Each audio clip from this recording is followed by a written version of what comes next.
Good morning, pandas, or afternoon, or whenever you're watching this. I am going to do a really quick video about structuring an online lesson and just kind of going over some tools you may or may not realize that we have at our disposal and giving some ideas of how I would structure the classroom, and that might work for you or bits of it might. So take what you need, leave the rest, and hopefully it helps. So the first thing that I'm going to show you is my sort of pre-setup. So those of you that maybe have ever seen me teach before or know my teaching style, I like to have everything set. So online teaching is no different. So I'm going to pull up my Google Classroom, and that's going to be where you see I have the bulk of my lesson laid out. So utilizing topics that you can make under Create Topic, I have made an e-learning researching topic. So the students would be directed to this topic for the lesson. This has everything I'm going to use in my online lesson today. I already have all of it posted, all of it ready to go.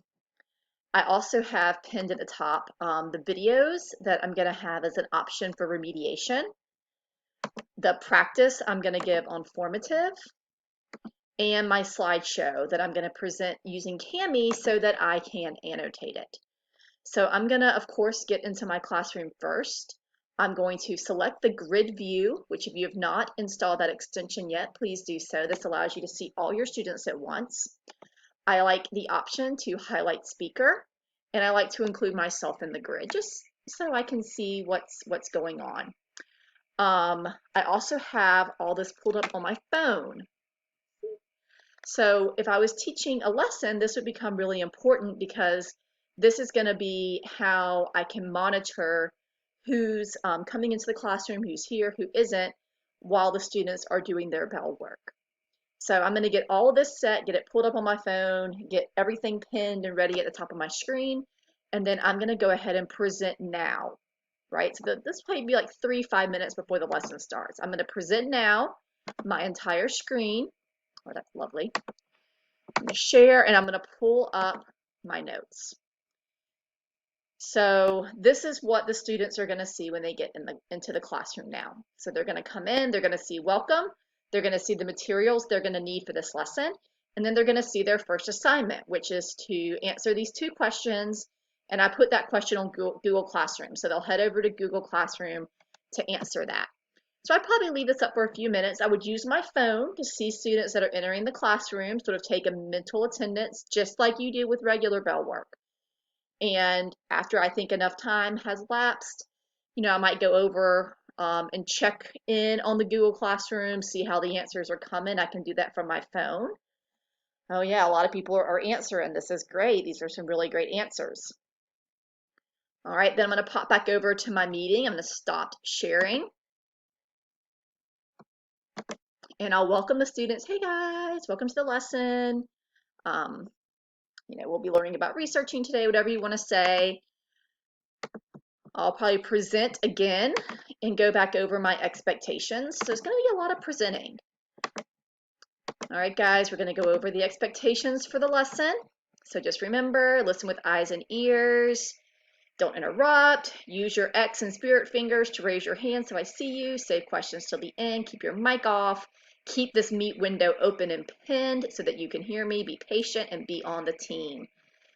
Right? Okay, guys, the first thing we're going to do is go over our bell work. So then I'm going to click that, and that's going to take us over to Google Classroom. I'll probably stop sharing here because they can pull up Google Classroom on their own computers. I'll probably tell them to. And so go to Google Classroom, let's look at some of these answer options, and then I would call on a few students. I would say, Sarah, why don't you share what you wrote? What do we think about that? And I would have already taught the students how to raise their hand, and I think something like this is a good option because no one does this on accident, right? I mean, like this can be, you raising your hand, I don't know, but this gets attention. So I would maybe get a little discussion going on and call on people and talk about some of these answers.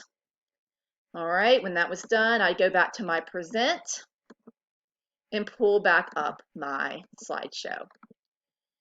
So now we're going to go over a researching overview. Here's the researching steps. The kids would take notes.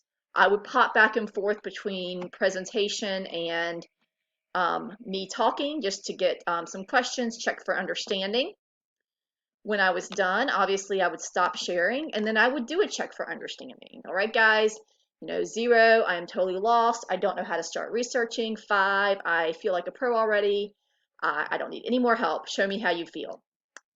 Okay, guys, if you put a 0, 1, or 2 in the Google Classroom, there are 2 remediation videos. Please go watch those and do the practice on those videos just to get a better feel of how you're feeling. If you put a 3, you can choose. You can do the videos, you don't have to. And if you put a 3, 4, or 5, go ahead and hop over to Google Classroom and pull up the practice. So if we go over to Google Classroom, we have the practice here on formative.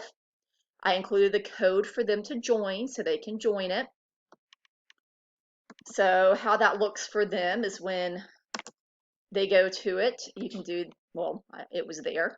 I was prepared and I forgot, join class or assignment, and they would put that code right there. Oh, okay,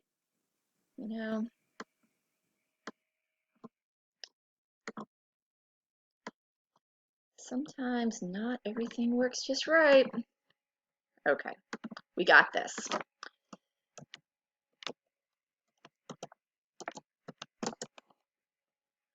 Okay, and here's how it would look for the students. So I already answered the questions just to practice. I didn't really answer them, as you see. But the student would do the practice. The benefit of using formative is the ability to see this in real time. So that is one of the things I love about formative. So as the students are doing the assignments, this is what you'll see. So as they answer, it will turn either green or red depending on if they got it right or wrong. So I'm going to watch the students do their practice just like I do in the classroom. And all of a sudden I see, oh wow, okay, I'm going to head back over.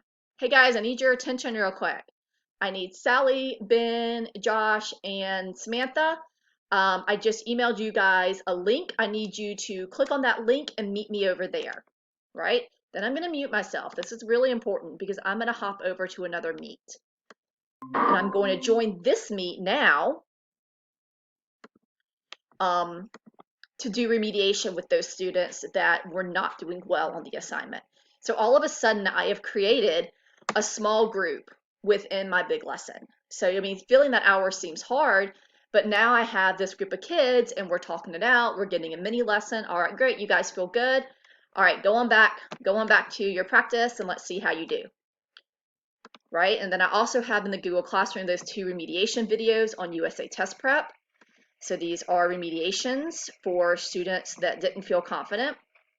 And I have my slideshow, my notes, so they can refer back to, that's not them, so they can refer back to the notes if they need to go back to what I went over. And I have the Meet link. When this is over, I'll replace the Meet link with the recording of my class. Yeah, don't forget to do that, guys. I'm not doing it right now because I'm recording this a different way. But in the bottom, make sure you hit that record meeting, like right off the bat. So after the practice, we would come back as a class. I would probably do some asking questions, maybe going over some of the work, and then I would present one more time, pull back up my notes, go over my final sort of final little summary screen, and then we would come back and end the class up. So that's sort of the way that I would roll it. So it really is very similar to an in-person class. You can still have small groups. If you get really creative, you could even assign group work. That would be a little hard. But while the kids are doing that bell work, you can see who's there and you can pair them up. And then you can tell them to jump onto a collaborative Google Doc or a collaborative slide. So there are ways that you can even facilitate group work with it. So again, I think the most important tools are having everything loaded in that Google Classroom, having a Meet on standby for remediation. You see, I just titled Help Desk. I can use this same one every single time. Have my notes ready to go, and I have them pulled up through Kami so that I can annotate on them. Of course, it's white. So I can annotate, I can highlight. So it's a little bit more interactive. I think formative is the best because you get that live data. That being said, if you are a math or ELA teacher, IXL also gives you live data too. So you could do an IXL assignment and get that benefit of that live data, that live feedback coming in. So I hope this is helpful, and I hope it helps you structure your lessons. And if you need any help, just reach out to me or a member of the curriculum team, and I know we're happy to help you. Bye, pandas.